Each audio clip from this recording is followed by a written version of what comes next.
Please state your names. Patricia Jones, Amos Jones. And how long have you been married? 31 years.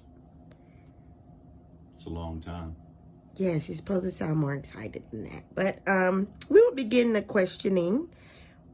Why do you think your marriage was successful? Mrs. Jones, you may begin. I think our marriage was successful mainly because what we had to first learn how to trust. Second, we had to grow together, understand each other, learn how to communicate. We had to learn to bring in the Word of God as a guide, a model. Does that complete your answer? Okay, Mr. Jones. Could you repeat the question, please? The question is, why do you think your marriage is successful?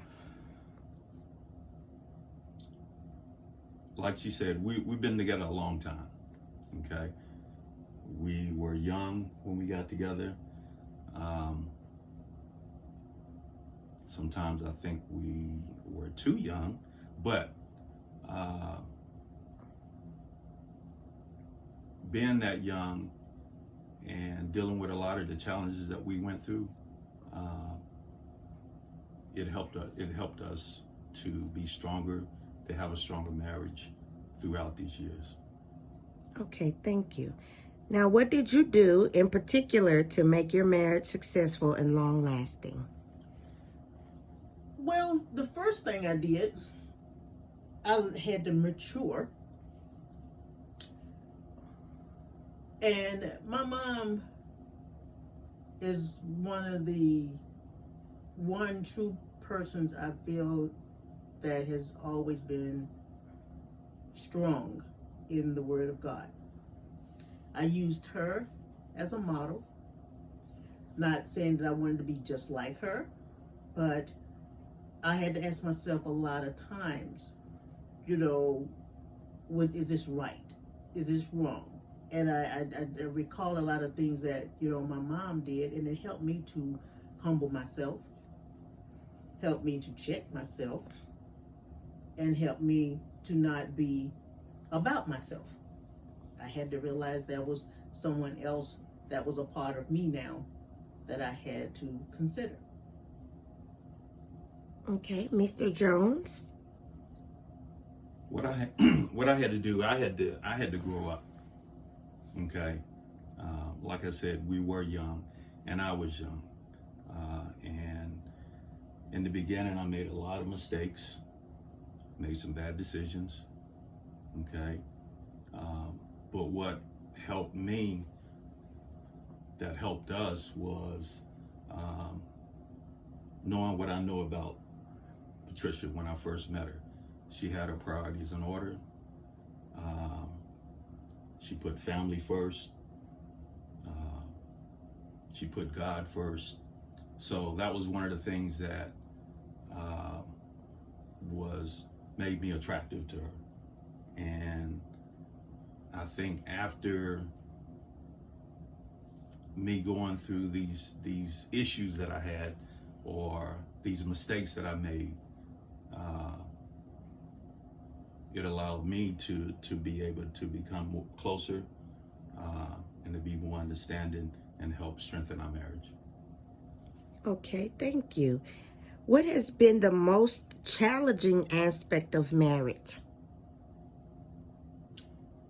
Being young, dumb, and selfish. That was the challenge. Once I learned to mature and grow up,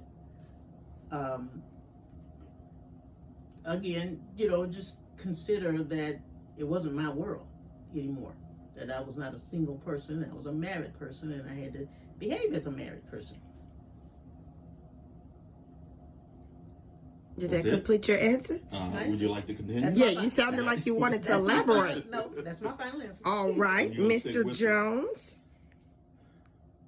The most challenging? Yes.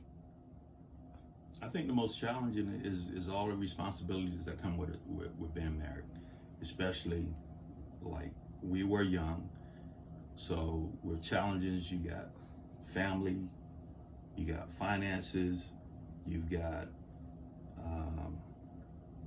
jobs or careers or whatever. All of those things were challenging. But I think it helped us as we got older that we spent more time believing in God, okay, strengthening our relationship with Him, our families, like she mentioned, her mother, Miss Catherine, you know, her strength in God. The same with me. I believe my background, my upbringing, helped in this relationship. You know, with my mother being a pastor and my father being a deacon. Throughout the years, it helped me because I was able to revert back to what I've learned and to make changes in our life. But those have been the most challenges. Okay. And what advice do you both have for someone who is considering whether or not to get married? Well, if I had to give a young person some advice in this day and time, first, I would suggest that they would be in a church, that they will go to marriage counseling, and to give themselves time, lots of time, to really get to know each other, to know what they really, really want. These days, young people are so apt to break up, split up, divorce, or whatever. I mean, for little stuff.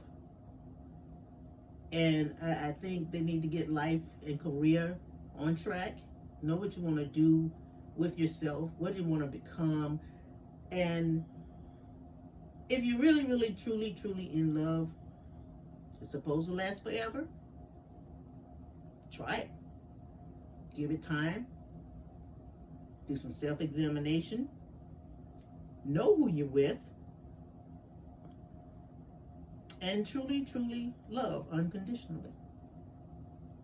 There's always going to be disagreements. Nobody ever 100% agrees. You have to learn to agree to disagree, or you humble yourself and agree.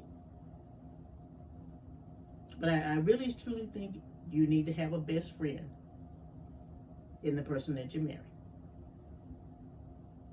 That's my advice. All right. Mr. Jones? Yeah, for a young person, especially a young man, well, not necessarily, but a couple,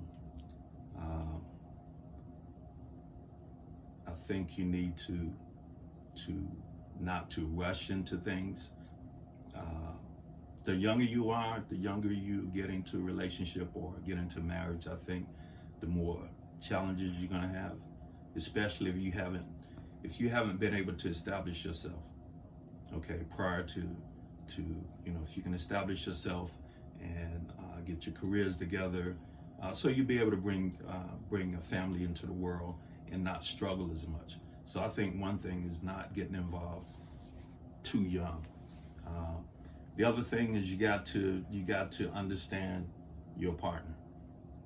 Okay, you got to know their likes and dislikes. Okay, and then you've got to be able to give and take. Okay, it can't always be my way, right?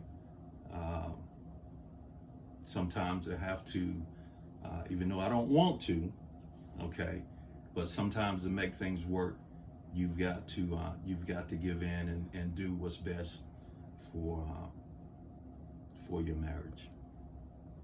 Okay, did that complete your answer? I think so. Well, I'm thank good. you so much for your time and for your honest answers. And we will catch you on the next one.